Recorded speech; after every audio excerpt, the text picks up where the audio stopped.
If you want to pump your body and expand your mind, there's only one place to go. Mind Pump. Mind Pump with your hosts, Sal DiStefano, Adam Schaefer, and Justin Andrews. In this episode of Mind Pump, so we talk all about fitness, health, building muscle, burning body fat, movement patterns, all kinds of fun stuff. But we also have a lot of fun, talk about current events and our lives. Here's what we talked about in the intro portion of this episode, which lasted 42 minutes. We start out by talking about dishwashing, and we give our tips. As you know, we're experts in the art of dishwashing. Can't wait for my wife to listen to this. Yeah, that was a good one. I talked about the virtue signaling celebrities all attending the Google Summit on climate change. Most of them came in on their private jets. Oh, the irony. Yeah, that's why the climate's changing. Get out of your private jet. We talked about the giveaway. We're doing a crazy giveaway today. If you're listening to this episode when it's released, which is Friday, go over to the Mind Pump Media Instagram page.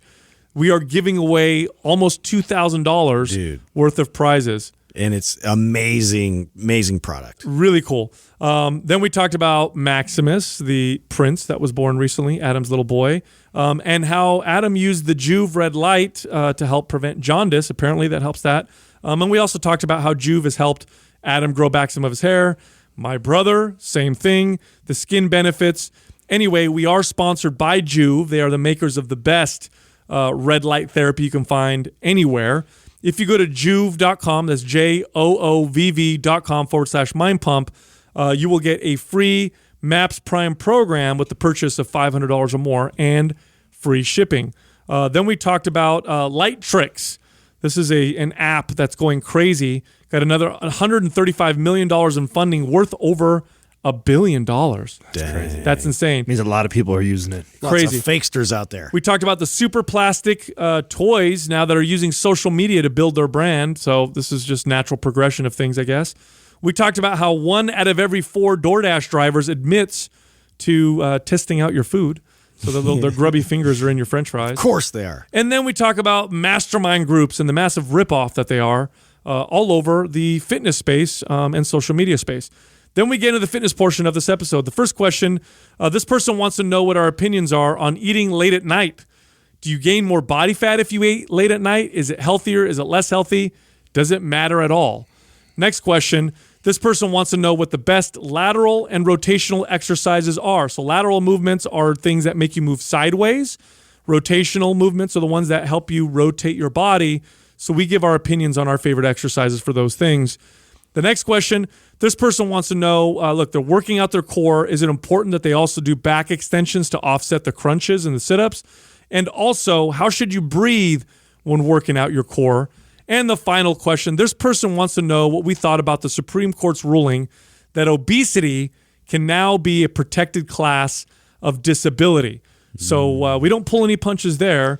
You won't want to miss that part. Just open up a can of that episode. Also, or your D. This month, for the first time ever in Mind Pump history, we have put MAPS Prime and MAPS Prime Pro both 50% off. Now, MAPS Prime is a program that will teach you how to do priming movements for your body. So you pick the right movements for your body by taking the test that's in the program. Then you do those priming movements. It takes about 5 to 10 minutes before your workout. And it makes your current workout, whatever you're doing, I don't care if it's CrossFit, I don't care if it's Jazzercise, or if you're following a MAPS program. I care, Sal. It'll make your current workout more effective because you'll be activating the muscles you want to be activating. You'll be moving better. That's what it does. It's like adding a turbo to any workout. Now, MAPS Prime Pro is correctional in nature. It does correctional movements for all the major joints of your body, shoulders, hips, knees, ankles, your feet, your hands, your neck, your spine. If you're a personal trainer, you for sure need to have both these programs. The value in these programs for personal training is massive. If you're someone who just wants to get fit and stay healthy, these programs are a must, and they can be done year-round with any workout. Both of them, 50% off. Go to mapsfitnessproducts.com and use the code PRIME50, PRIME50, no space for the discount. Yeah. Whoever's last has to do dishes. Oh, Justin. I already have my headphones on. It doesn't count. No, you gotta do all the dishes. You gotta speak in the mic. You're on dish detail. Fuck dishes. Dishes. I'll just throw them all in the trash. Who do you think does the least amount of dishes around here? In this room? Yeah. Wow. Well, I think it's probably you. Oh, you think so? I'm thinking right now, I Doug. would think. Doug is, on his own, so he probably does all the dishes. Right. Yeah. Justin recently, I believe, got in trouble for not doing dishes, so he started doing more. Yeah, over the past year and a half, it's all I'm vested in washing dishes. Oh wow, really? See, I would have guessed Justin the lowest. Yeah, I do. Yeah, you'd think. I do dishes probably, I don't know, 30% of the time. Is that more than you or less than you? Well, that's pretty close. I would say I'm less than 50. No, I don't know. I'm close to 50, man. No, Katrina would say less than 50. Yeah, you got to. The answer is what she would say. Yeah, exactly. That's Yes. why I had to check myself. So I would say 50%. She would probably say more like 30%. Yeah, because I'm thinking like I do the dishes all the time, but that's because I did them this morning. Yeah. So I'm remembering that I just did them. Yeah. this Well, morning. I would like this. I would say that I'd probably dropped to that recently since Maximus, because one, we've had somebody in the house pretty much doing all that stuff, so I've had a lot of relief there. But before he came, part of my morning routine was actually doing the dishes every morning, and before I went to bed. So before I went to bed, I straightened up the kitchen and the living room. When I got up in the morning, I would straighten up. And so at that time, I was doing probably at least half, and I'm sure Katrina would argue that or more. But since Maximus, I've let go of some of those duties. I've kicked up daddy duties, let go of he's almost Molly made duties. You don't have that much longer until he does them. You know That's what I mean? what I'm. Well, he's making his bed already, so I'm waiting for the dishes. So I'm gonna start. I'm in soon. training right now with that. So With the kids doing it? Yeah. Of course, it slows it down, but I'm putting the investment time in, Dude. Yeah. Now, are you of your guys' you and your partners? Who is the most anal about how dishes are done? Like I'm the most anal one when it comes to 800%. Oh, they have to be done a particular way? Yeah. Neither one of us really, not that big of a deal. So are you? They got to be lined up a very specific anal retentive order, and then also put away. It's never done the right way, and it's never been explained. You just have to know. It's just wrong. Yeah. So I'll explain something that Terrible leadership. that I'm particular about with the dishes, and I remember like the first time I ever said anything about it, I get looked at like I'm crazy or whatever with that, or that I'm being super anal retentive about something, right? But here's the deal. A small pet peeve of someone putting dishes away in my dishwasher, aside from the guy who puts the massive pans in there, which I feel like you're that guy. No, I don't. Oh, you don't? No, that's Taylor. Oh, Taylor does Remember? it? Oh, yeah, Rachel. Remember Rachel was complaining about. Yes, yeah. He'll use the whole bottom rack to just do like one big. Yeah, the big ass pot, right? Yeah. It's like No, you got to wash that shit. Right, so that's one pet peeve. The other one that I think not a lot of people pay attention to that I think is important is the silverware. When you put the silverware in, all the spoons, all the dirty spoons go in the one little square, all the knives go in another square. And why is because it makes whoever puts the dishes away, their job a million times faster and easier. And a lot of times people Do you just put them face down or up? I'm open Except to, for the knives. The knives have to go down. because we're all adults. It doesn't really matter to me, but I could see why if I had kids like my wife. Well, you're would either want- going to sort them before or after. The sorting's going to happen either way. I don't know how to No. save time. No. When you do a dish, okay, you just had dinner and you had a fork and a knife and a plate. The plate goes where the plates go. The fork goes where the forks go. The knife goes where the knife goes. There's no sorting going on right there. You're just putting it where it's 'Cause supposed it's to go. automatic. Yes, because it's automatic. So if This is actually quite brilliant. it is. Write And this You down, get Doug. your forks in one square, you get your knives in one square, you get your spoons. They all have their designated Because area. I think every household would agree that we're even worse than doing dishes is probably putting dishes away. And that's what Rachel was bitching about with Taylor is like he'll throw everything in the dishwasher, but he never puts the dishes Never. away. And you know what? It's annoying to be the person who puts dishes away when the dishwasher is completely unorganized and you have to unload it because then it's a Now, process. the only problem with putting all the spoons in one container or holder or whatever is that if the back of one spoon meets the front of another one and they start to spoon, Yeah. that could potentially prevent the inside of one getting clean. No. It doesn't happen? No, the pressure that you get from those things have so much pressure. You've already sorted this out. sorted this out. This is the smartest thing you've ever said on my It is pretty brilliant. You know, this is Easily the best or thing you you've get ever the rack like it's all horizontal, so Hey, you it only- stack them all. Like only within took me these slots. 1,050 episodes to contribute something. Yeah. to this. so smart. Moments of brilliance. This is crazy. Yeah, you know, one thing though that I got corrected on, which I totally agree with now, was the aftermath. So you have have the sink and you've done your duty, everything's out of there, it's all done. I would just clean the sink like and scrub and like in the countertops and all that. And that took me a while to like. You know why I'm laughing? To do it. I'm laughing right now because everybody, most people who do lots of dishes would be like, "Well, that's obvious." Well, I'm done. It's not obvious. No, it's not. I used to do the same thing. Yeah, and I'd get hammered for it. The sink's dirty. I'm like, just I'm wash to clean stuff that in too? there. Yeah. I don't know. I was supposed to clean the sink. Yeah. I washed the dishes. What else do you want? Like, fuck, I'm not done yet. This is crazy. Here are the perks of the things that, like, I think as a 20-year-old, I think I had animosity towards that I now respect is that, my mom put our asses to fucking work early. You know what I'm saying? Early, I was taught. You were driving at 7. Had to do laundry, had to do dishes, and there was a way to do all of it. And we get beat with a spoon if we didn't do it. Yeah, I love Adam's story. See, now, not me, man. I was babied to fucking hell. Yeah, your mom just stopped laying your clothes out, didn't she? Let me tell you something, dude. You have no idea. I had no idea how a dishwasher worked. I was fucking 19, 18. No, hold on. I was older. I was 21. I had no idea how to do a dishwasher. I put the liquid soap in there. I didn't know. Yeah. I didn't know how to wash clothes. I went to the store and I bought, 5 different types of detergents. I'm like, I don't know which one it uses, the powder, the liquid. This one's a softener. What does that mean? I have no idea. Pods? What are pods? Yeah, and then I'm like, how do I separate the clothes? Like white, but this one has some black on it too. Does it go in the color because it's not completely white? It's an in-between one. I don't know what's going on. I have no idea. Where does grays go? I had no idea. What vacuum? Okay, how do I get a vacuum? What does that look like? Does this? Okay, let's just. Oh, it looks like it works. Yeah. Nothing. I had no idea. My mom would put my clothes away. She'd wash them, fold them, and put them away for me. Yeah. So I'd be upstairs. You didn't learn anything. Bro, this is 18-year-old Sal. This is me upstairs. Mom!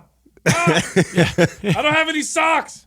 Look in the bottom drawer on the left corner. The left corner. And I'd find them. That was what happened. Right. And let me tell you, a little bit of that with me too. Let me tell you, if you ask my ex-wife about that was a terrible way of raising a kid.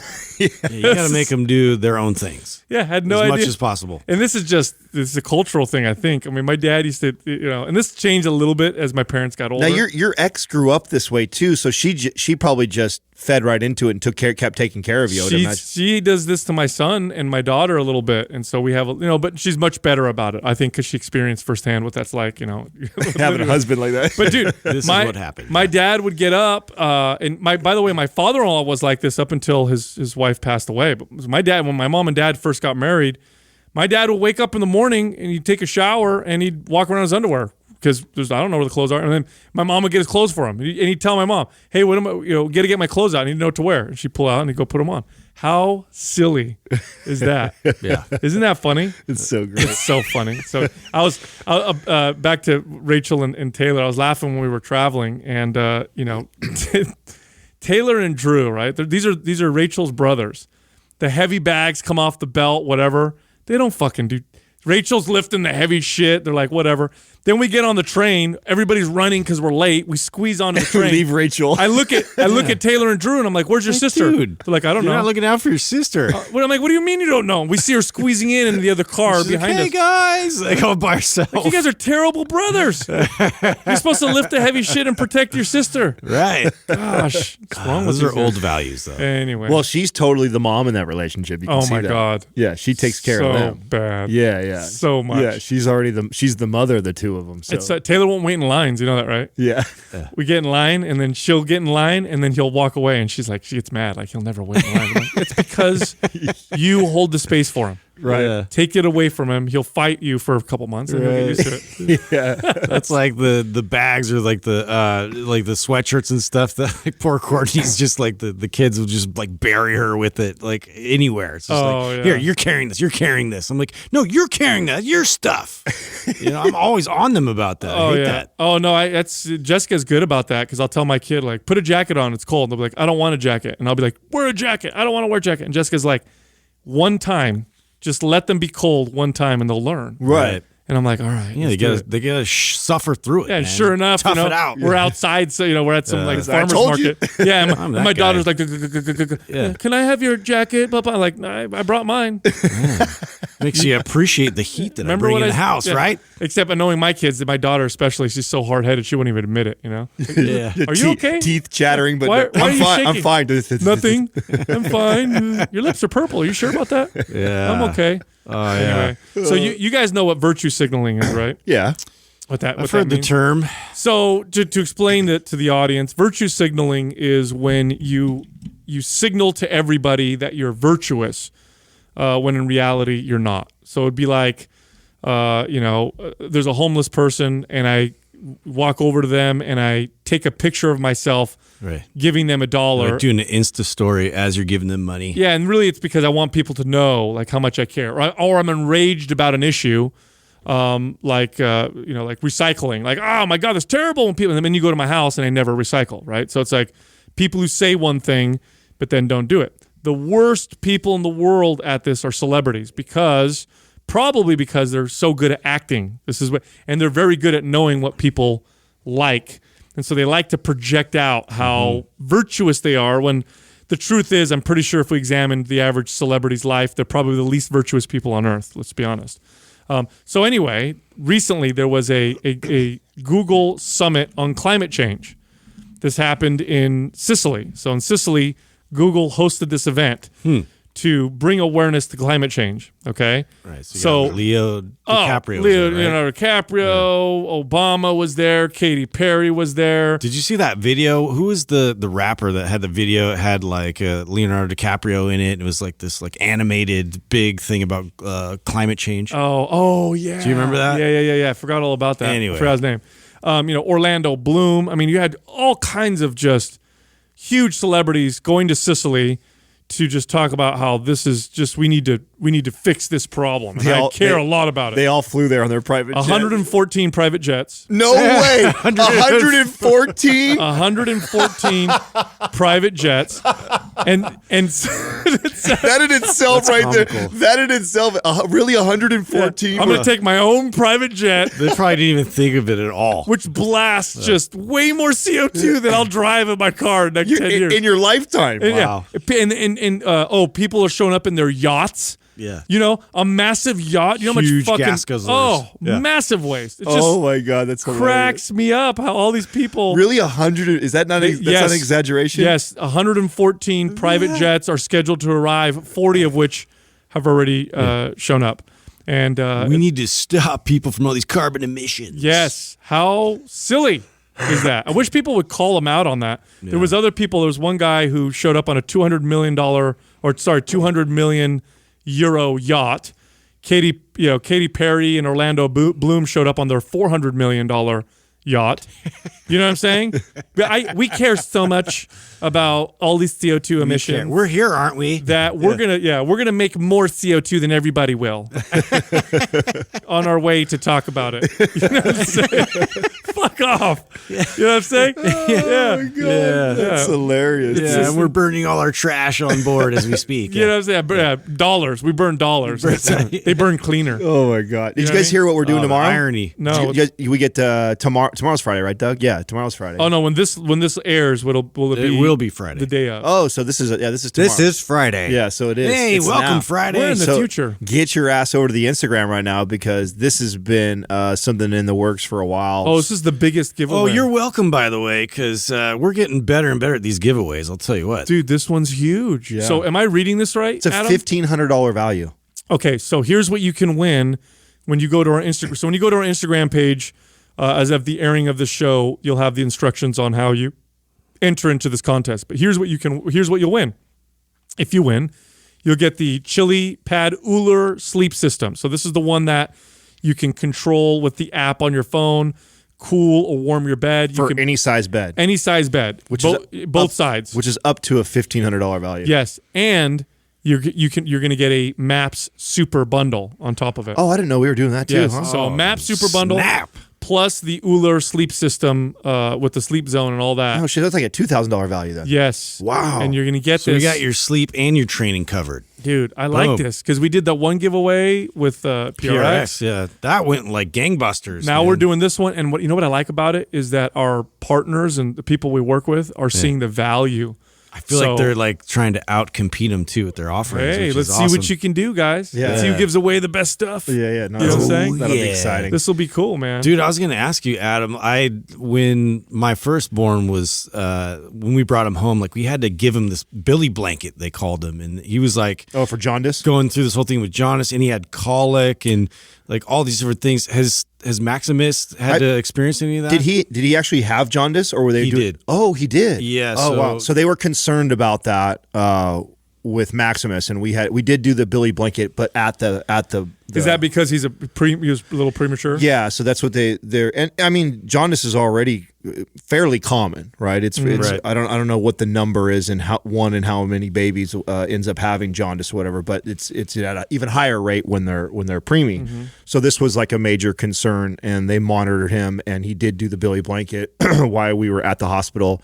But after that, he was fine. But I did see my pediatrician the other day, and we posted about this, but I don't think I talked about it on the podcast.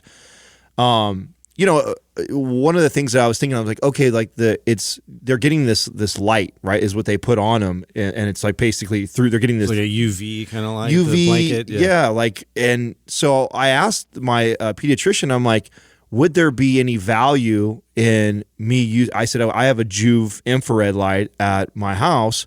Would there be any value of me doing it? He goes, absolutely. He goes, so they recommended using the Juve for the baby for that. Yeah, he recommended for the baby to use that. I mean, I guess it makes sense when you think about, like, okay, when you have a newborn, you're not really taking him outside that much because he's vulnerable right then. You don't put him the elements and right, but there's a lot of value to the sun. Yeah, and plus sunlight can burn the baby's skin. And all Right, that, yeah. right. So you're a little extra sensitive, but then at the same time too, we know all the value of getting sun exposure as a human, and so getting a lot of the benefits that the sun provides in the infrared to him would be very valuable. And so so I asked him about it. Makes sense. Yeah, he did recommend it. So yeah, that's kind of a little thing that we do now is, it's not every day, probably every 2 days or so. You just let him sleep on your chest while you shine it on yourself. Yeah, he said because he's an infant, he doesn't need the same as much exposure as we do, so I don't need to be tight and close. So you're doing it to you're doing your normal, like you're laying back, it's on your head, I'm assuming. Yeah. Okay. If you see that, there's a picture on the main Instagram page and that's kind of how I do it. I'll lay there with him. Normally I'll do it naked. Obviously the photo, she just took a picture of us sitting there the first time. Oh, dang. But I'll normally come there at the shower, and then I'll just lay him on my chest. Send us the panorama. Yeah. That's our private page that I put that on. Snap. Maybe I get some more likes or not for that one. But I thought that was really cool that the doctor recommended that. And so it's something that we've been doing. It's been great. Jessica's now been using it pretty consistently, and she's noticing benefits to her skin, her face. Dude, you sent over the photo of your brother's head, and hair, dude. For hair, it's fucking very effective. Magical. Very effective. Did you ask him if you could post that? You got to post that and share that. At some point, he does have to share that. I saw that picture. All right, I'll text him and ask him if I can share it. Yeah, because you should put that on your story, or have crazy. Rachel put it on the story. Well, my brother is, he's this is something that's been happening, right? He's been kind of losing his hair, and we're kind of mean. Look, okay, I might get a little confession here. My cousins and I, which includes my brother, we are just terrible with each other. We talk so much shit, and it's like, and we pick things that are real. Yeah, you know what I'm saying? Because it's family. Yeah, so I'm gonna, if you just so happen to poop your pants in 5th grade, you're forever you're the poop. You shit your pants, right? Yeah. Or if you I don't care what happened, you got divorced. Guess what? We're gonna make fun of. Like, it's just it's terrible. So my brother's been now for a while now, we've been noticing some thinning hair. And so we've been fucking with. So I think he's just really sensitive about it. He doesn't want to put it out there. Yeah. So he's done everything. He's done everything for it. He's gotten the shampoos and he's done all the different stuff. Nothing works. And he's like, man, you know what I'm going to do? He's like, I'm going to wait. And when it gets real bad, I'm going to go get the hair transplant type thing. And I'm like, nah, don't do that. You don't need to get the surgery. So I told him about the red light. So he got the small one. Oh, that's just from the Go. The mini? Yeah, the Go. Ah. Yeah, and because he just puts it right on his head. And he sent me the before and after. And it's remarkable. The difference. Oh, it's very remarkable. I mean, he's like more. He said it's the best investment he's ever made for that specifically. Huh. Now I use it for just my body because I got the big full panel one, and I do use it for my body for recovery and stuff. And for me, the recovery aspect of it is subtle. It's very, very subtle. I'm very in touch with my body, so I know, but I don't think it's going to compete with like mobility work and good diet and good sleep and that kind of stuff.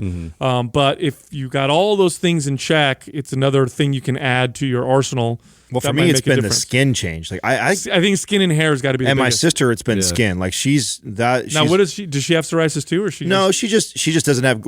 Our family doesn't have great skin, you know. And one of the things that my skin looks like it glows afterwards. It's weird. Yeah, it's and you have to try it or you have to do it to see to kind of feel the difference. And maybe if you're somebody who maybe has a different complexion, you don't notice this as much. But my sister and I, that's the two biggest takeaways. And of course, because I notice it does wonders for my skin, it also does wonders for my psoriasis. Yeah. Remember, you say skin glows. Remember that time, Justin? Yeah. That's immediately what I think of. You couldn't look at me. Do you remember that, Adam? No. We were all at the beach, and we may or may not have consumed something that alters your perception. Either things. way, you were very glowing and shimmery. Oh, I remember that now. You're like a golden bronze, and I couldn't stop laughing. We were at the beach, we're walking, and whatever he ate, it must have kicked in. Whatever it was. And all of a sudden, we're walking, and Justin was talking to me, and then he couldn't look at me anymore. And he was just looking straight, and he was just talking. Dying. And I'm like, why is he weird about it? And he's like, he goes, I can't look at you. You're shimmery. And then he'd look at me, and he'd like, kind of giggle, and he'd look away. It's like, why are you laughing, bro?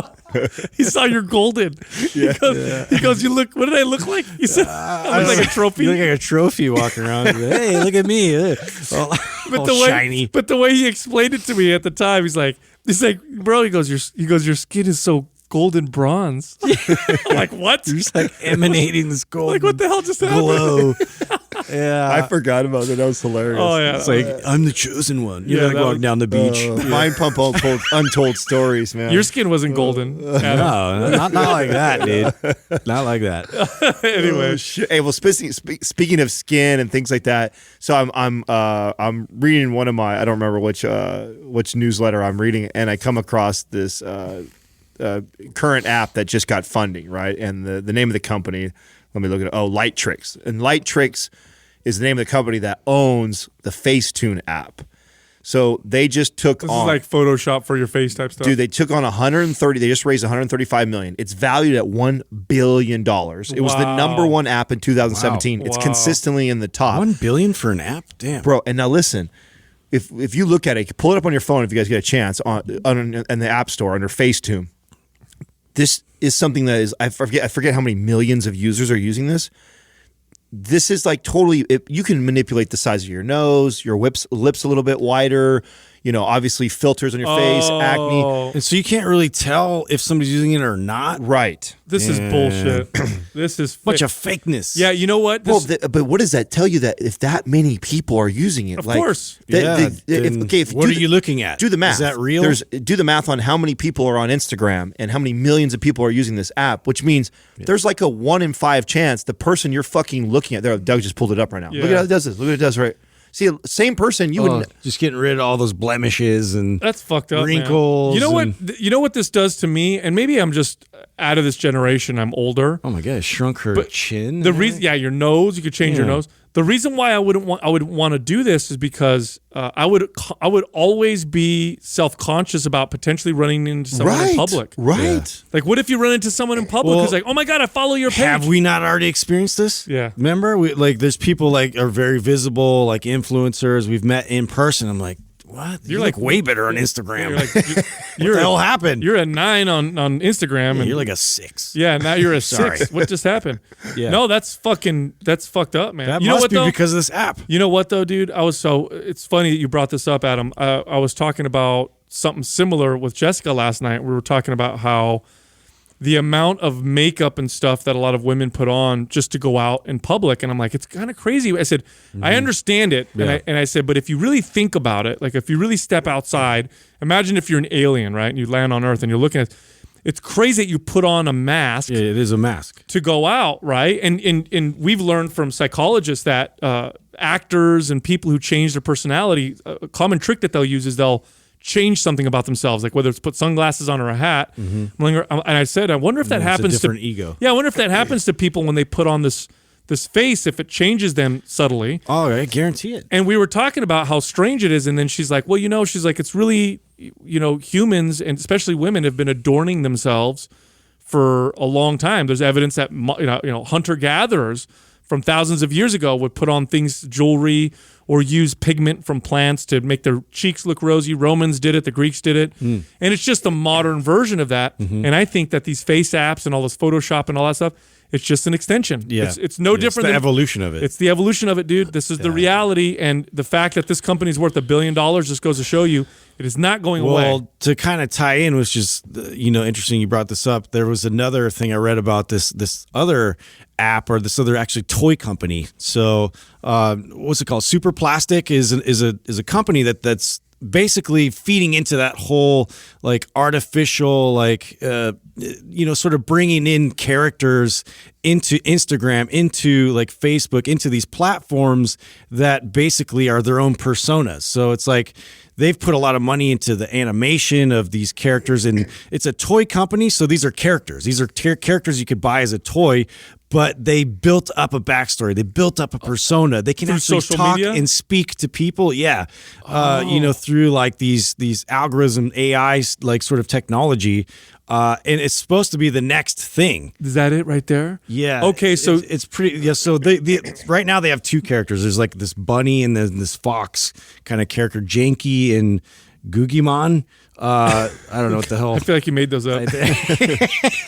but they're going to expand off of that, and they got all this money raised. Well, think about how much merchandise cartoons used to sell back in the day. It's really not that different, except now they're using social media. Yeah. So they're making characters for social media. That's where everybody is, right? So like right now, like for us growing up, it was cartoons on TV, and that's where they could influence and like sell toys and all that through like cartoons. Well, this is now brilliant. you got to go into social media. This is in social media. This is brilliant. Think about that. This is brilliant because you're just creating a character. Yeah, you want to sell a toy, and a persona. So I'm imagining that it'll take on a voice. You know what I'm saying? And has its own voice, personality and shit, and people that identify with it and think it's awesome. It's brilliant. Actually. Yeah, you sell merch, for these characters, like all that. Wow, what a cheap way to create almost the same network of people you would from a cartoon. It's no different. It is That's no what different. I'm saying. Yeah, and kids are spending. If you're spending that much time on Instagram and they're putting. Wow, that's so. How many followers does it have, Doug? 30,000. So 14 posts, 30,000. Oh yeah, they're gonna sell. They might not sell like millions, but they're gonna make money.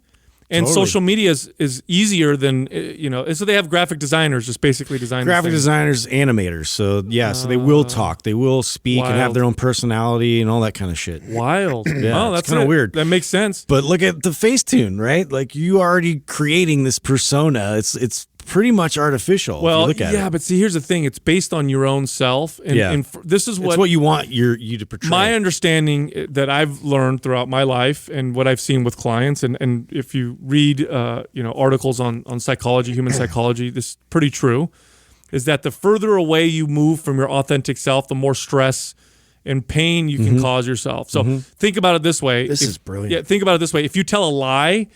You know how you ever told a lie to somebody and then you have to keep reinforcing that lie? It makes more and more lies and more lies. Oh, yeah. It just keeps going. And it becomes stressful. And then you realize as you get older that telling the truth is way less stressful than lying, even if telling the truth is a stressful truth. Right. So being a fake version of yourself, look, we've met YouTube stars and social media stars because of our business.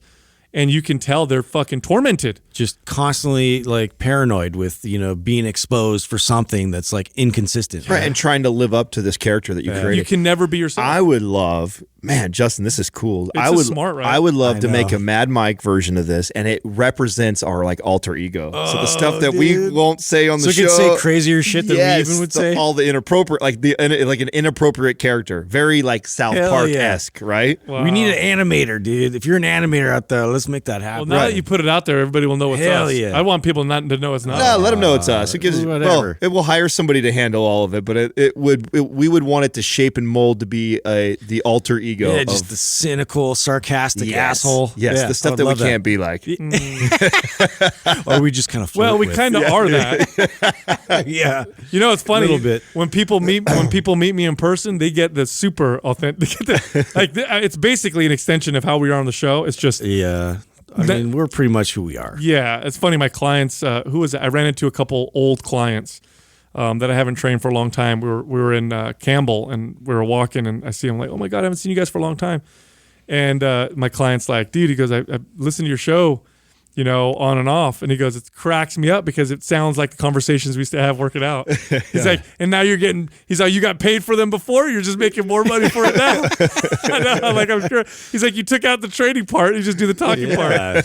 It's natural progression. Like my favorite part. Yeah, That's exactly. my favorite part. This is my favorite part. Did you guys read that article? I think Jackie might have sent it about the DoorDash drivers. Yes, I was going to bring that up the other day. And I forgot. Oh, we forgot to bring that up. Dude, Yeah, so, I use DoorDash like I used it yesterday. All the time. I use it every day almost, right? Yeah, so apparently 1 out of every 4 DoorDash drivers Eat your food. admits to eating some of your food when they're delivering it. You know what's funny? It's Their greasy when you use it as fingers. much as I do. It's so common too that you got something missing and shit. No way. Yeah, man. it's hella common, dude.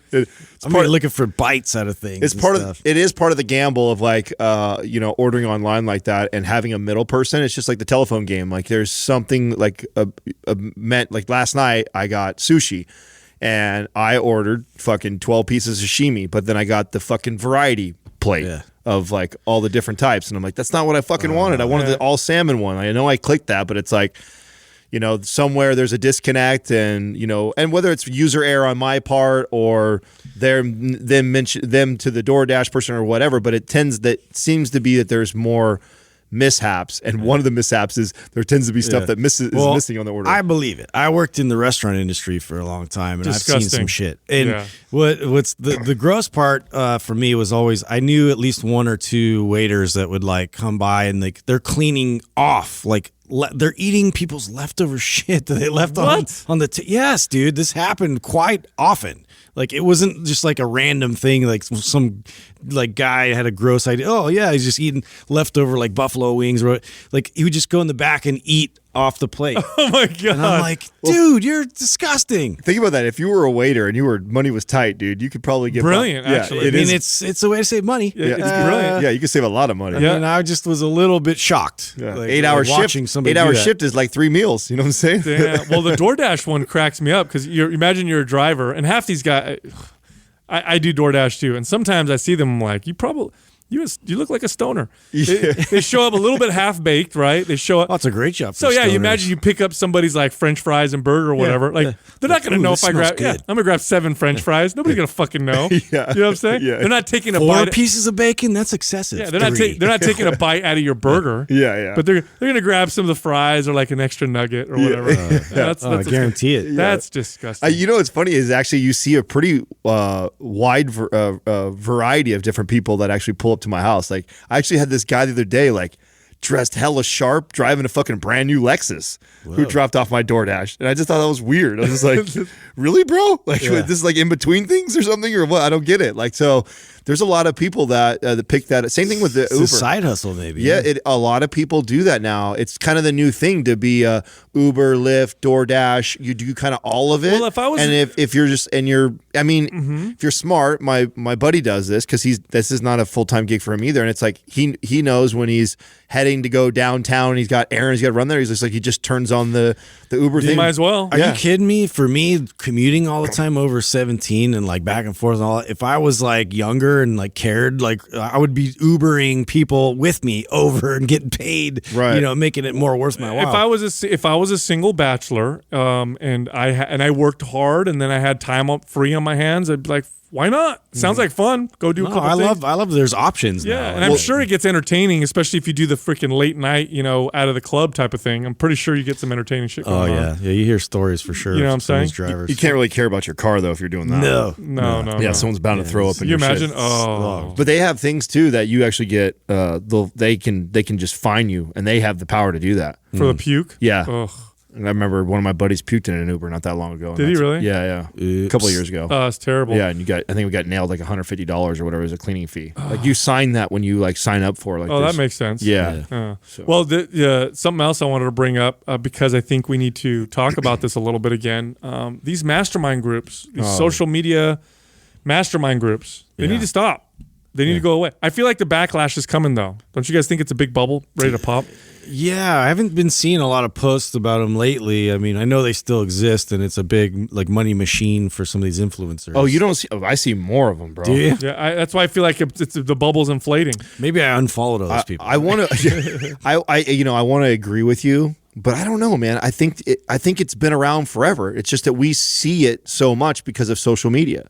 I mean, if you had a dad like I did that, did every single MLM that existed. It's like MLM, isn't it? It is. It's just like MLM. It's the same idea, and it's been getting people forever. It's been getting people since I was a kid, and it's still getting people today. And so when things have lasted over 2 decades, in my opinion, I wonder if the bubble will burst or it'll just evolve and mold. And it's probably more likely to evolve and mold than get rid of it, because there's going to always be people that are easily manipulated into quick fixes. We see it in the supplement industry. But they're industry. expensive, man. People are paying 10 grand, 20 But people grand. think it's a quick fix. They think like, this is it. If I get to go hang out with whatever said celebrity who's made millions of dollars. Gave me the keys. They're going to give me, they're going to lay out the blueprint, and that's all I need because I've got the motivation, to follow through. And the reality is it doesn't matter. There's a formula that has made that person a multi-millionaire. It's funny because Gary Vee literally gives out all that information for free. That's why I love Gary Vee. Yeah. It's all free. That's what I love about Gary Vee. You're not going to get better information than that at some mastermind where you're going to pay some influencer who has 100,000 followers. No, they don't have secret information. No, yeah. and it's hilarious to me. Who just like do you really have like new information nobody's ever heard before? Oh, they just recently became successful on their own, and now all of a sudden they're experts on whatever they think they're talking about. It's also the networking piece, so people justify it for that, the people that you get to meet, and we know this as humans that we like to be put in groups and categories, and so it groups us with people that are like-minded. It introduces us to other people. Oh, by the way, the people I just met this week, so artificial. They all have 500, 1,000, or 3,000 followers, so that helped me get a couple more people. So then that justifies why. So this justification of why I spent this $5,000 or $30,000 to get in this mastermind group starts happening because you don't want to be the person who admits that you were kind of here's my question. Bamboozled. Here's my question: of the very few, they're just like fraternities, of the very very few people that become successful, who did masterminds, my argument would be that they would have become successful anyway. 100%. That it wasn't the 100%. Mastermind that made them successful. It was it was all the other stuff. It was the hard work. It was the fact that they're willing to take risks. It was that they're moving around, trying to figure things out. Like that's what made them successful. Doug and I at one point signed up for an internet marketing group at one point. Did we learn anything from it that we wouldn't have gotten otherwise? No, not really. I don't think it was worth the money that we invested. We met people. Did we use those contacts? Not really. I just think social media is prime for it. It's perfect for this kind of, and what a lot of these masterminds do, by the way, is they teach you how to start your own mastermind. This is why I know it's a bubble. Because if you're there to learn how to make your own mastermind, it doesn't take a rocket scientist to see where that leads eventually. Well, then that's where it falls in the MLM category. Yes. That's all you are now. Now you're just multi-level marketing. You're just come to my thing, and and that's really what you see. You see and some of these guys and girls are really smart. They're running like a 6-figure mastermind, a 7-figure mastermind, and an 8-figure mastermind, and they each have their to get here, set up your email, set up your website. It's like all the basics. When you can see it from top down, you can see how predatory it is. I think from the bottom up, like a lot of people want to justify and because they feel good, I'm talking to all these people and all this, and they want to create the value in their mind that it was worth it, versus when you're on the outside and you just look at it from an outside perspective, you could see who's really benefiting. Yeah. I always wonder what goes in the minds of the people that are creating, because some of the people I know are creating, some of them are successful. There's a half of them that barely learned how to make 6 figures themselves, and then now they're out teaching tons of other people to make 6 figures, which I think you're not an expert at that just because you've done it one time or almost reached it. And then you have the other side, that guys and girls that I know that have made a lot of money that are doing it, and those are the ones I'm most curious about. What drove you to do that? Is it because the money grab is so high and it's so easy? Is that why you do that? Because I obviously we know that we could do something like that, but I have no desire to. No, man, not at all. And I'm a very money motivated person. I openly what gets in the way of that? What gets in the way? So you're walking down the path and you're like, oh, easy money. Integrity blocks you every time. So if you lack integrity, it's easy money. It's true, absolutely. But easy money without integrity, you know what that is down the line? That's a pop. It's also the feeling of fucking guilt later on. Get later on, because what happens is, and here's the thing: being a numbers person, statistically speaking, when you look at those groups, the amount of people that will ever become millionaires, okay, is like 1%, less than 1%. Yeah. And if they fill these things up every single month or every single quarter and 50, 100, 300 people come through, do the math on that. That means I've talked to a total collection of, let's say, 500 people, and I go to bed at night knowing that I convinced those 500 people to give me tens of thousands of dollars, knowing that 2 of them may reach that number one day. And also knowing that probably it wasn't because of my mastermind group. It was probably other elements that got them there: their connections, their relationships, their drive, their own brilliance, their own creativity. It's one of the oldest marketing hustles that exists. It's a fact. This is a fact. I actually learned this at some of these seminars that I used to attend. Is that if you want to make a lot of money, you sell something that teaches people how to make a lot of money. Right. There's more money in that than almost anything else. So like, if you sell fitness products, you can do really well. If you teach people how to sell fitness products and make a lot of money selling, you'll make more money. You could sell supplements, or you could teach people how to make money selling supplements. Like, there's always the get rich quick or get rich following my, advice, books, and all that stuff. That's in every market. That's the market. That's the segment of that market that tends to do the absolute best. It's easy, and it's a big bubble. And when it pops, man, the backlash is going to be massive, and I'm going to sit there with the, jug of popcorn watching. Hell yeah. This quaz brought to you by Organifi. For those days you fall short on getting your organic veggies or whole food nutrition, Organifi fills the gap with laboratory-tested certified organic superfoods to help give your health and performance the added edge.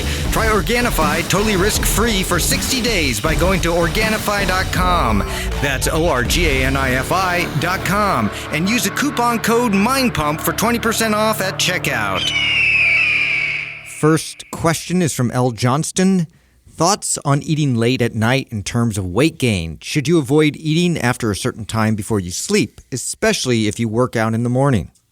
This is actually a good question, because it's one where my answer has changed a little bit. Me too. As I've gotten older, and also as we've done the podcast and talked to experts on the subject. Now, in the past, I would have told you totally doesn't matter. Right. If you eat 2,000 calories and all of them are before 6 p.m. or all of them are after 6 p.m., the weight gain or loss, the grand total, will be exactly the same. And that's true. Yeah, most of that's true. That's largely true. But the reason why now my answers changed a little bit is I've learned now how eating at night, and especially before sleep, affects sleep, which then affects health, which has its own effects downstream. Not only that, I also have noticed what types of behavioral choices that we make during those periods of time too. Big time. Yeah, right? Late night eating typically is the same. In the middle of your day, lunch, work break, you're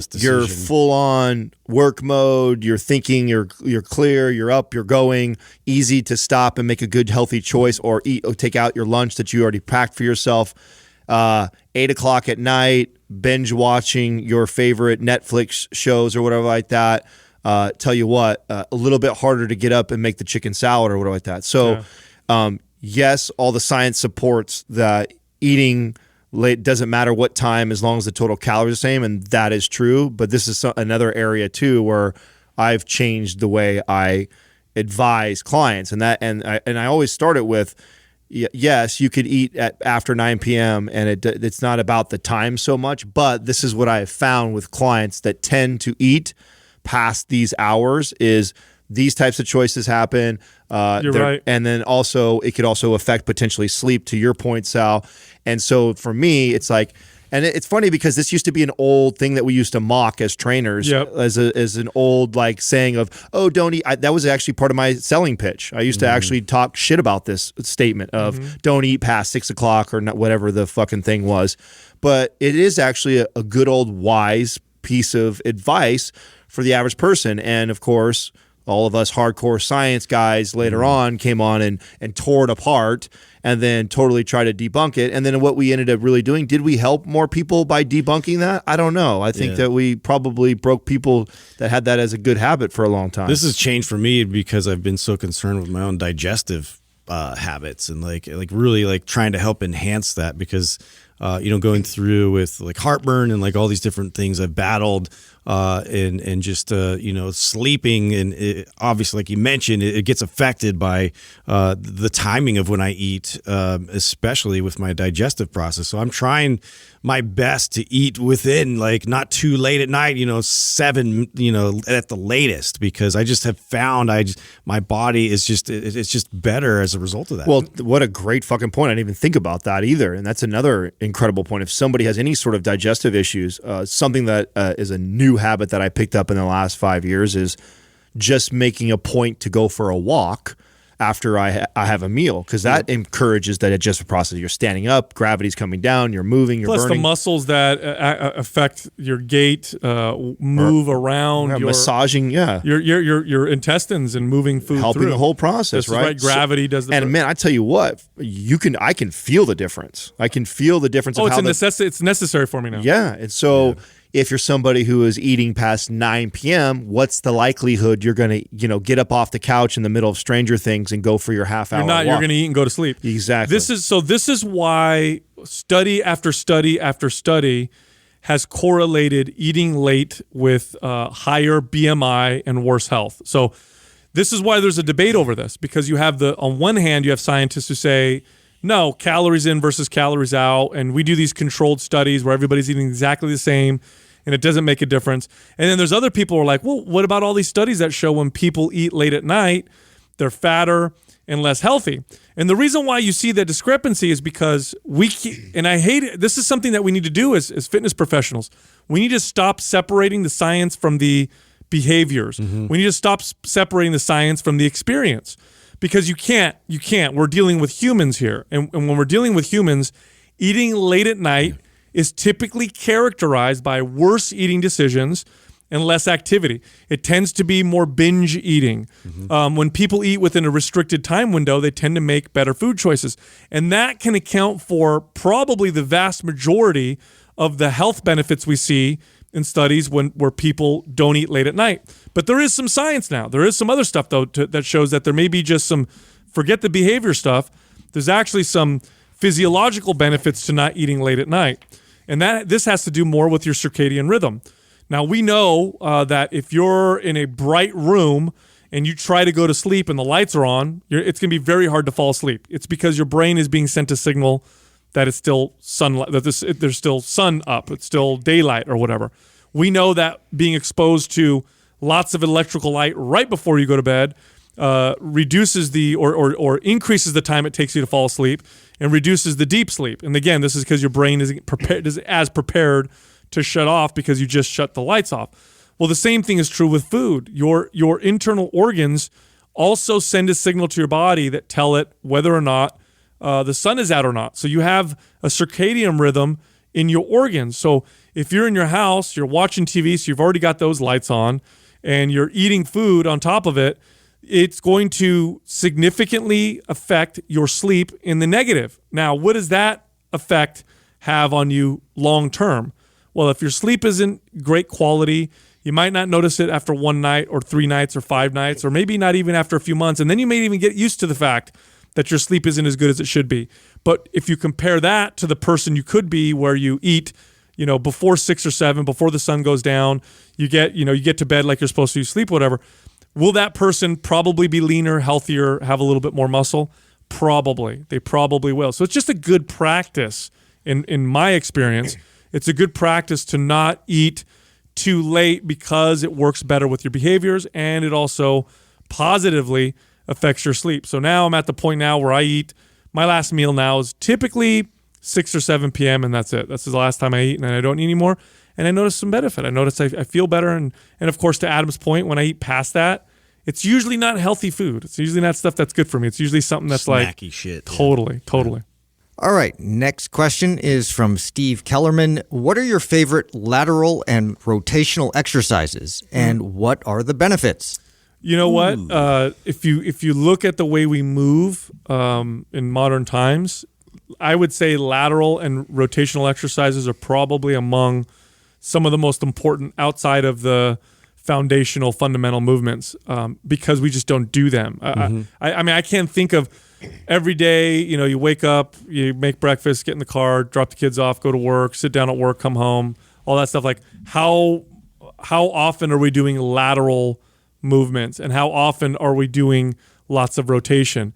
Not a whole lot. And we know this, if you stop doing something, you start to lose your ability to do it. And it becomes worse and worse over time. You turn more robotic in your movement patterns. Yeah, you become more stiff with it, right? Or if you have to do a lateral movement because, I don't know, you almost drop your food, so you go laterally real quick to catch it, your odds of hurting yourself are much higher. Substantially increased, for sure. I like, now for lateral movements, some of my favorite exercises, if you have access to a sled, I love lateral sled pulls. Yes. It's one of my favorite exercises. Forgot all about that. Yeah, because it's like, it's very functional. You're kind of walking, you're moving sideways, you're crossing over either back leg, or front leg over the back or vice versa.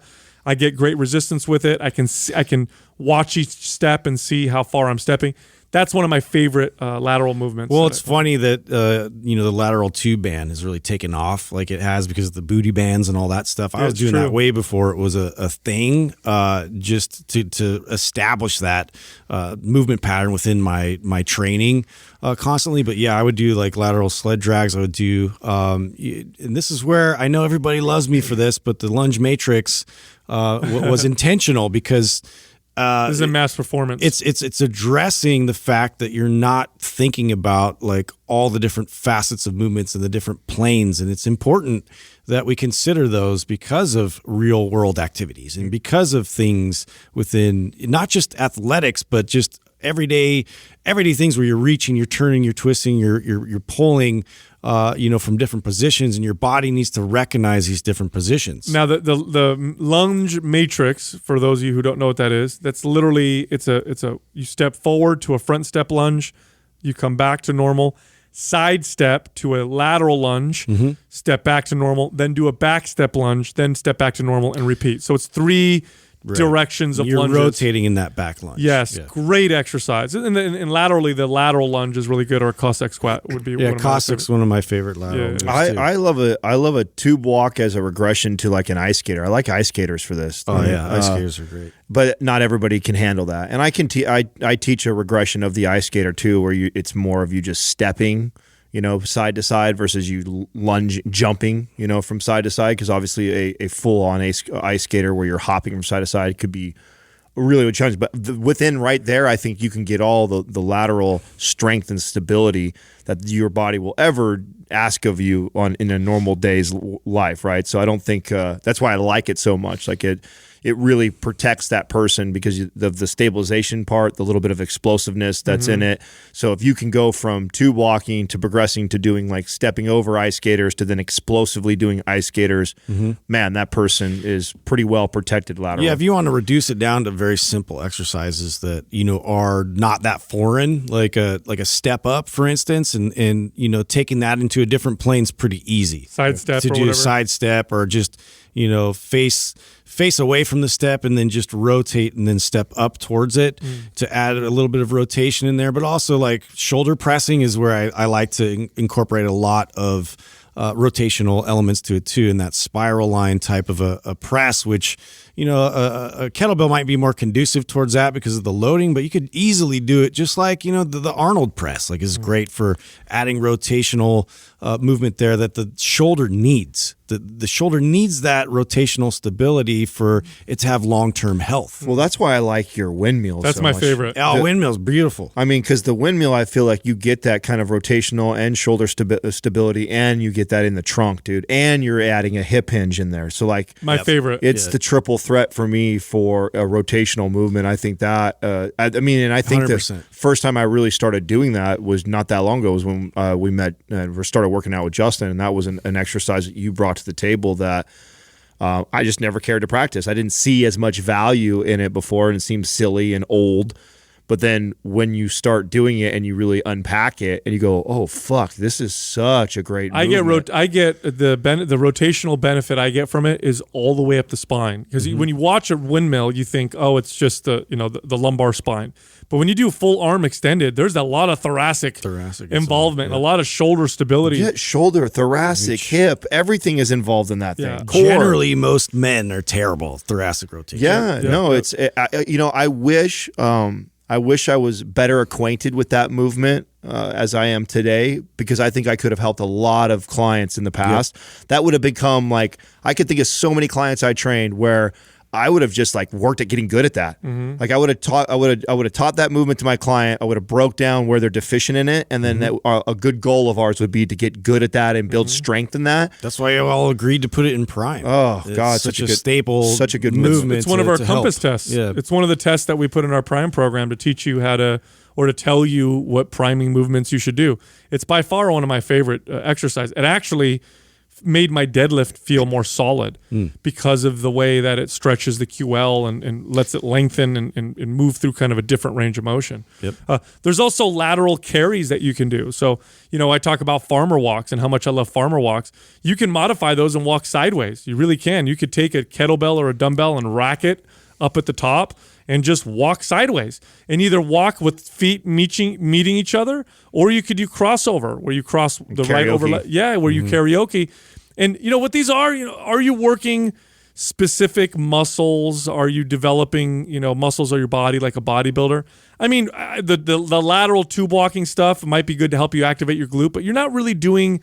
These aren't like super developing, exercises. These aren't like hypertrophy exercise where I'm developing small muscles. They fall in the category of fortifying your joints. They fall in the category like a Turkish get-up, and why I love that movement so much. You get really good at a Turkish get-up, and you get a lot of these things in there. That all comes with that. That's what's kind of neat about that movement.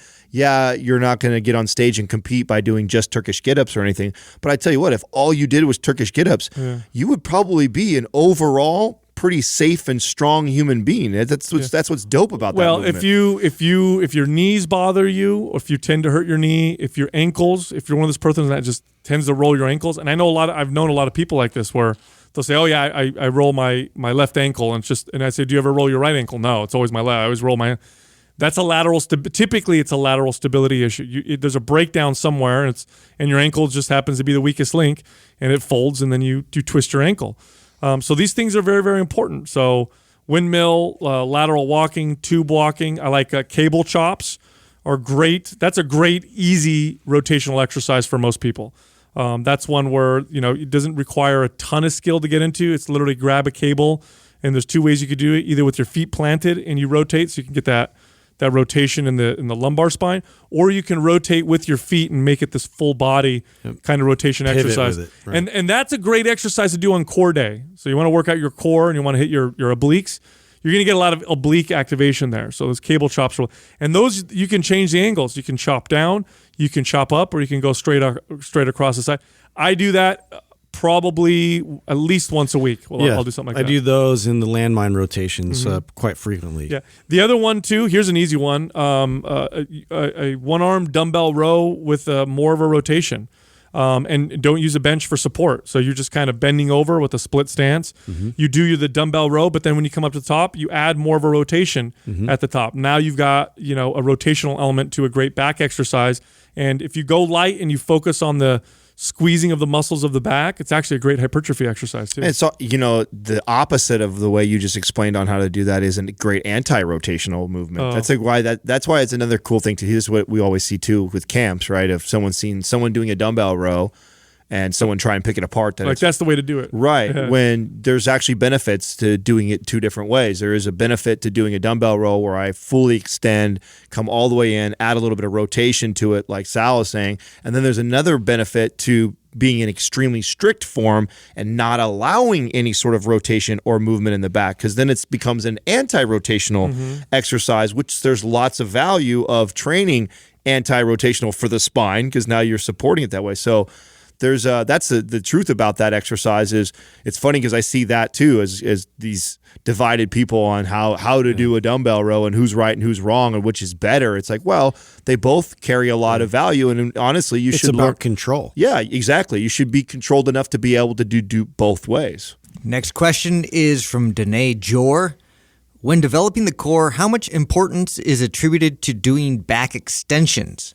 When I first joined a gym, one trainer pointed out we should equally train back extensions with regular sit-ups to develop a balanced core. Also, what is the importance of proper breathing for developing the core?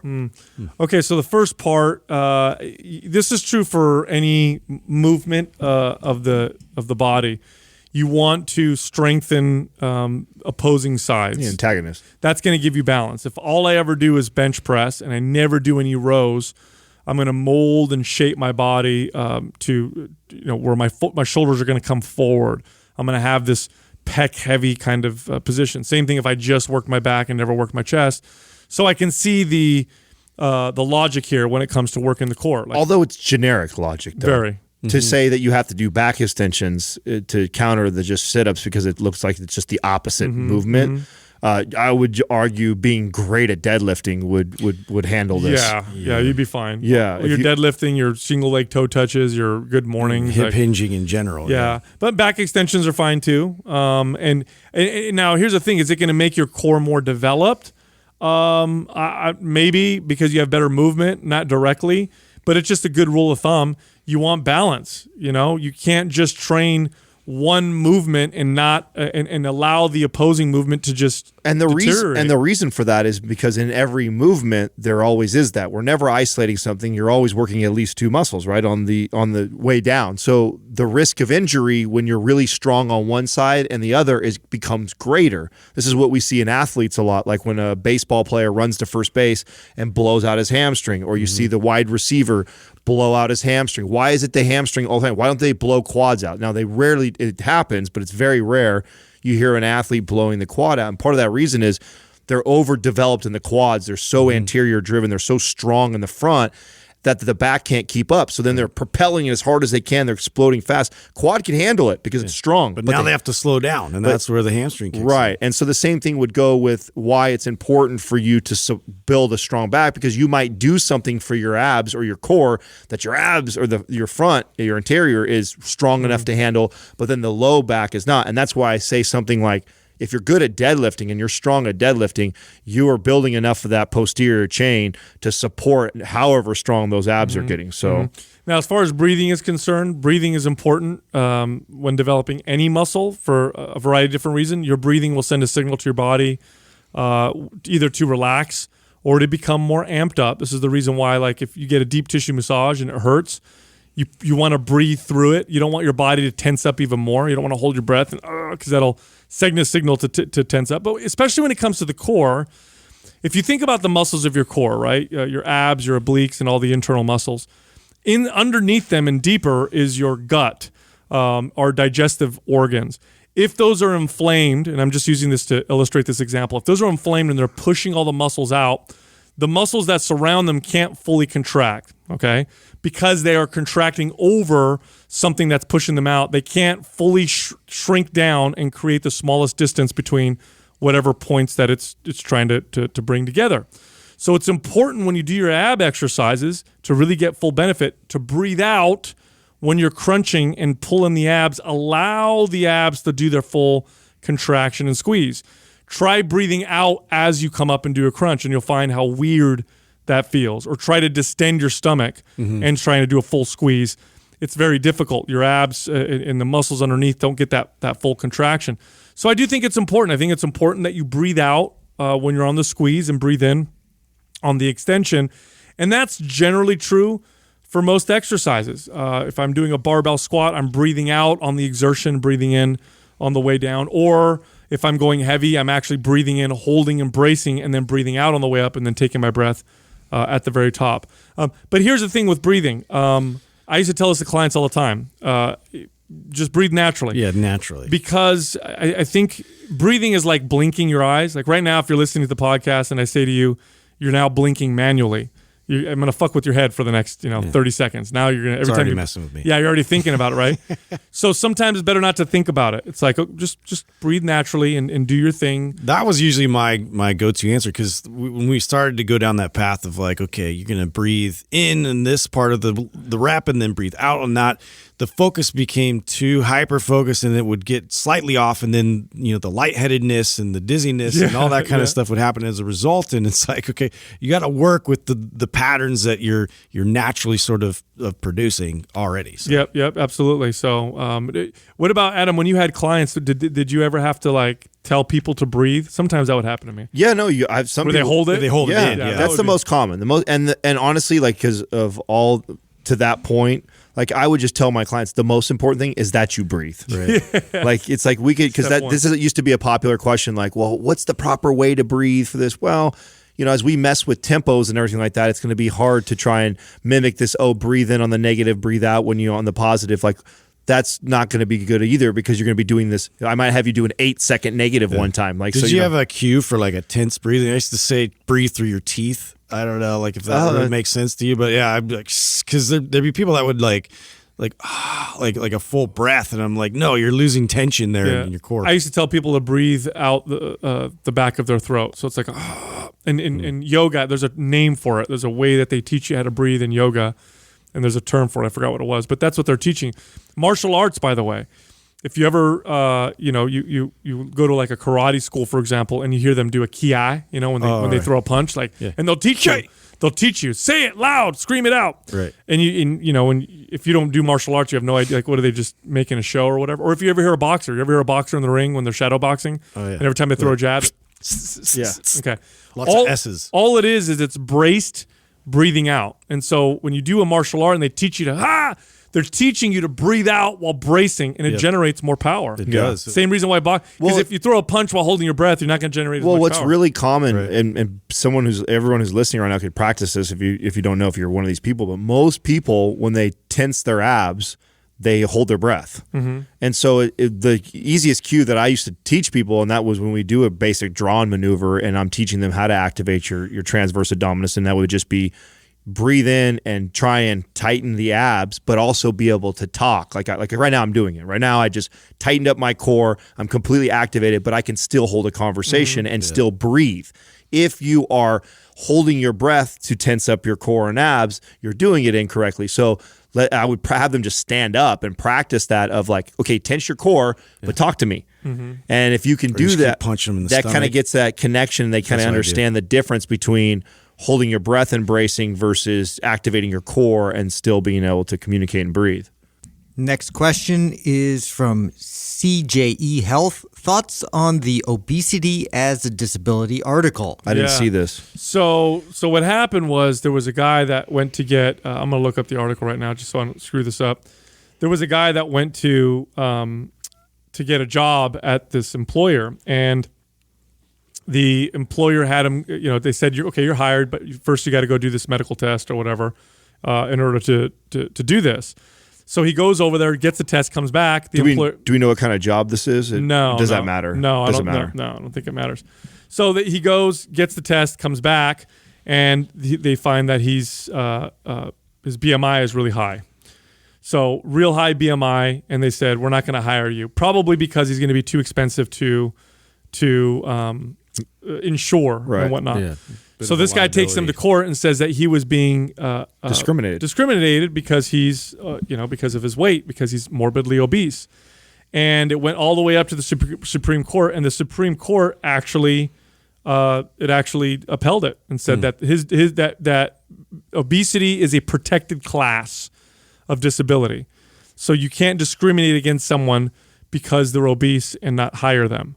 And so that's what happened. Now here's my view on the whole thing. This whole now it does kind of matter what he wanted to do. Yeah, I have an issue with the protected class thing to begin with, because it actually causes more problems. If I'm an employer and I'm discriminating against you for whatever reason I want, gender, race, you're obese, I don't like your hair color, but I know like I can't say anything about that, I can make up whatever the fuck I want, can't I? I can say, I don't want to, oh, sorry, can't hire you because you weren't good enough. And you actually have no idea why I'm not hiring you.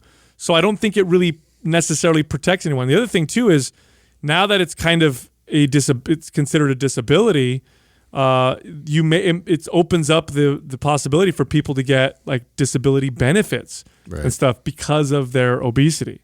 So it's kind of crazy. I'm not a fan of somebody who has built a company being told who they can and can't hire, period. Yeah. I don't care what we're trying to protect, and I'm all pro equality and stuff like that, but I'm also not pro us forcing that on a company. It just doesn't work. No, and here's the thing. We live in a time now that if you are the racist guy who doesn't hire, a certain race, and you get found out, you will only probably appeal to that one race that you do, and you're losing out on a ton of fucking business because of that. Terrible business idea. If you're the guy who refuses to hire somebody because they're obese, well, you know what? And a lot of obese people find out about it, they might not use your service anymore and that's the risk you take as an owner of a business. And I'm quite okay with letting the market figure that out for itself. I don't agree on the courts getting involved and trying to, settle a lawsuit where this guy can say, hey, you discriminated against me because I'm obese. And what really sucks about that is as an owner of a company, we know what it's the responsibility that's a risk. That's not good at all. Like, you take on somebody who might cost the company more money. Like, why should I hire them? If I can find someone who is just as qualified but isn't obese and they're a lower risk for us financially. Well, it is. It doesn't make sense why that's not fair that I can't do that. Think if you have like company health insurance, if you have company health insurance and you start to bring on people who smoke or obese or whatnot, it could affect the cost of everybody else's. So look, here's the thing. The bottom line is, hire whoever you want. And if you're an asshole, you're probably not going to. But at the end of the day, here's the deal.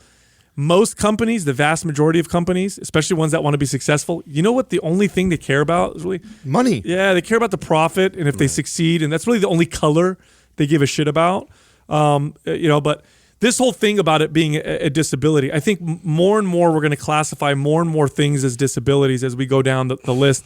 At some point, it kind of has to stop, in my opinion, right? Like obesity, I mean, you did it to yourself. I hate to say that, but that's something you did. That's a tough pill for people to swallow these days. Yeah. And that's the thing. It just gets lumped in now with other like born disabilities, and it's like if it truly is something that you're able to control and to moderate, is it really a disability? Well, here's what's going to happen now, right? Let's say you're. This was happening before. Remember when airlines were getting sued because they would force huge seats for everybody? Yeah, exactly. Yeah. So are stores and restaurants now are they going to be open for liability because they don't have a toilet that's big enough to serve somebody who weighs 500 pounds? That's exactly where it goes. Are airlines and train companies now going to get sued because they tell you to buy two tickets? If it's a protected class, that's exactly where it goes. That's what I'm saying. And that's what people don't want. Well, that will never happen. Then it happens. It's happening every time, dude. When you open up the floodgates like that, especially litigious things. Yeah. Like, people are hungry for those opportunities. And the reality is that the market moves in the direction that we want it to anyway. So as Americans keep getting fatter, plane companies and train companies and restaurants, they're going to start changing their seats and their toilets and all that stuff anyway, because 50% of your customers coming in are obese. You have to create a new fit airlines. You know what I'm saying? So I get it. Like, I think it sucks that this guy got discriminated just because he was overweight, but I think what he could have done is done the social media thing, brought it to light, boycotted them, and then got a job somewhere else, where he's going to work. Here's the thing too. Reality is this, because at some point, studies show, this is quite consistent. Studies will show that if you're tall and you're good looking, the odds of getting hired are much higher. Yeah. Does that mean now you are discriminating against somebody that's not good looking and not tall? Well, you are actually. In fact, we discriminate every day. We need an ugly disability now. Every decision you make, maybe. I'm going to sign up for that. Well, every decision that you make requires discriminating between two decisions or more, right? I like this decision because I like this one less. So at what point do we stop this slippery slope? At what point do we stop this? Fine, they don't hire him because he's fatter than the other applicant. Okay, but what about the good-looking person? What about the taller person? What about the smarter person? What if somebody says, hey, this job doesn't require you to be that smart. So I was discriminated just because I'm not as smart as the other person, and this job is easy. We both could do it. Now I'm discriminated because I'm not smart enough. Do you see where this can go? I'm too smart. Yeah. Right. Do you see where this can go? I didn't get into the NBA because I'm fat. Yeah, this is the direction that we're going, and I think it removes people's responsibility from themselves and from their decisions. And at the end of the day, it's impossible to police someone's discrimination. They can be very sneaky and stealthy about it. And I don't know about you guys, but I would love to know which stores out there are the racist ones. Because now I know. I ain't going over there. You know what I'm saying? You don't want to support that. They're out in the open. Right. But this way, people are a little bit more sneaky or whatever. So I don't know, it turned into a larger rant than I thought it would. I know. Anyway, look, if you go to mindpumpfree.com, you can download our guides. They're all absolutely free. You can also find us all on Instagram. You can find Justin at mindpumpjustin. You can find me at mindpumpsal and Adam at mindpumpadam. Thank you for listening to Mind Pump. If your goal is to build and shape your body, dramatically improve your health and energy, and maximize your overall performance, check out our discounted RGB Super Bundle at mindpumpmedia.com. The RGB Super Bundle includes MAPS Anabolic, MAPS Performance, and MAPS Aesthetic. 9 months of phased expert exercise programming designed by Sal, Adam, and Justin to systematically transform the way your body looks, feels, and performs. With detailed workout blueprints and over 200 videos, the RGB Super Bundle is like having Sal, Adam, and Justin as your own personal trainers, but at a fraction of the price. The RGB Super Bundle has a full 30-day money-back guarantee, and you can get it now plus other valuable free resources at mindpumpmedia.com. If you enjoy this show, please share the love by leaving us a 5-star rating and review on iTunes and by introducing Mind Pump to your friends and family. We thank you for your support, and until next time, this is Mind Pump.